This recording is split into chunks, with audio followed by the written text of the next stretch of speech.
What's up, guys and gals, and welcome back to another Division 2 video. Hope you all are just having a fantastic weekend, or I should say the weekend that's upon us. It is Friday, and that means it's Vendor Reset Day. So if you happen to be new to the channel, or you're just enjoying the content, then be sure to ground and pound that like and subscribe button. Don't forget to turn on post notifications, so that way you never miss a live stream or a video that is uploaded. And I just don't want to take up too much of your time, so we're going to start off with the base of operations vendor. So far, 3 purples and a 477 R&K mask with 3% crit chance, 25% hazard protection, and then, of course, destructive. Let's check out the blueprint lady over here. Let's see if she has anything new. And for me, she does not. So let's run along over here to the level 30 clan vendors, shall we? Won't take but a second to run over here. We'll get that, and then we'll move on to Dark Zone East, West, and South. Level 30 Clan Vendor, purple gloves, 9% marksman rifle damage. We have a 500 Fenris holster with 289 skill power and then 98-17 health on a kill with Gunslinger. Then we have some Murakami knee pads with armor regen and patience. Murakami mask with hazard protection and skill power, and of course, hard hitting. And then if we have the R&K holster with 12% crit damage and restorative, a D&H holster with crit hit chance and health, also an offensive mod slot, and this is, I believe, the first time I've actually seen a Yaw-Gear gloves, even though they are 462. But since you can only get Yaw-Gear in the Dark Zone or from conflict caches or DZ caches, if you're needing that third piece and it just so happens to be gloves, then this will be a decent third piece for you, because that third piece gives you that 5% weapon damage, and it's not too bad until you find another pair of gloves. It has 29% hazard protection, rifle damage, and of course surgical. Like I said, it's not the greatest, but you can make them work. You can either take the surgical off and put on devastating, or, well, I mean, you can do it that way if you plan on using a rifle.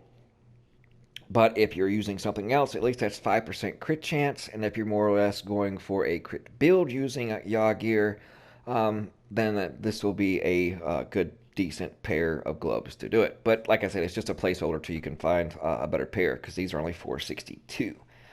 And then an MPX with Reformation, a SOCOM MK20 with Steady Hand, and a PX4 Storm Type F with Killer, Covert SRS 500 gear score with Bread Basket, and then of course a 460 marksman rifle model 700 with Optimist and Jazz Hands. So that's it for this vendor. Now on to DZ. So here we are at DZ East. Let's go see what she has. And yes, my character only has one arm. The other one got blown off by a seeker mine in the Dark Zone earlier, so I do apologize. So let's go see what she has. She has a Heliegard chest piece with 18,883 health, crit damage, 5% weapon damage, vital, an Araldi holster, 31% skill haste, not too shabby, and then a Fenris AB group, or Group AB, with unbreakable, crit damage, crit chance, and health with hard hitting, and a defensive mod slot, and of course a Stoner LMG, 454. Onward to Dark Zone South. So you guys, we have arrived here at the Dark Zone South. R&K backpack with weapon damage, skill power, D&H mask, 42% damage to elites. Yes, that's the highest I've seen in a very, very long time, and I'm going to buy me one of those.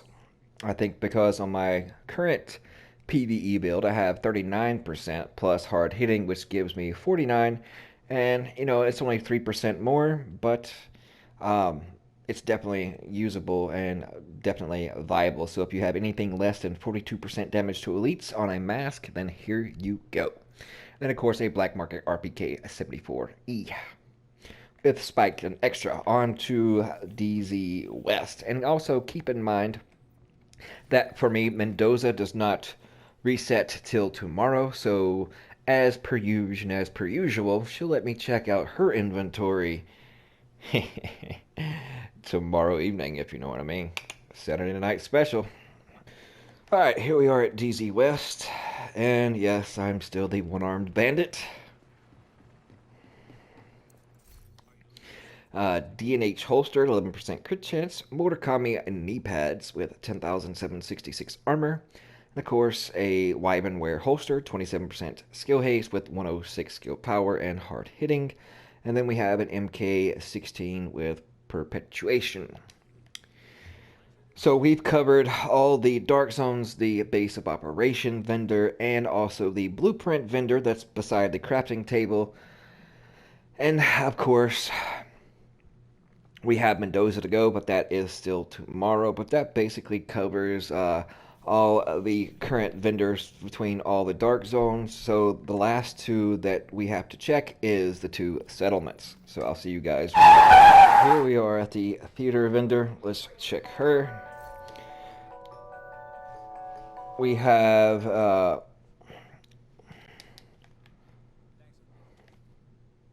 okay, we are here at the settlement. Let's check the settlement vendor.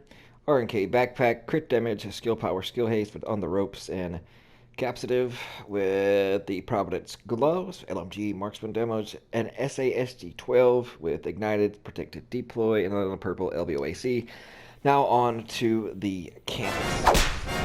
Okay, we have now arrived at the campus, so let's see what this last vendor has. So we got a Providence defense chest piece with 6.5% crit chance, 364 skill power, and then 13,508 armor. Not exactly the greatest. Then you still have a defensive and an offensive mod slot at the bottom, so, but still, yeah, I'm pretty sure you can find better. But if you do not have any better, and then you're looking for something with Bloodsucker, preferably a Providence defense, then, you know, it's a filler piece, so you can find definitely something better. Hilleguard knee pads, 12,186 armor with restorative, and then purple RNK holster, and then purple gloves. Well, nothing too great other than that 42% damage to elites. So that's the week of August 23rd. Hope you guys enjoyed it, and be sure to stay tuned for Mendoza's reset tomorrow night. Thank you guys so much for the love and support. We'll see you fudging later.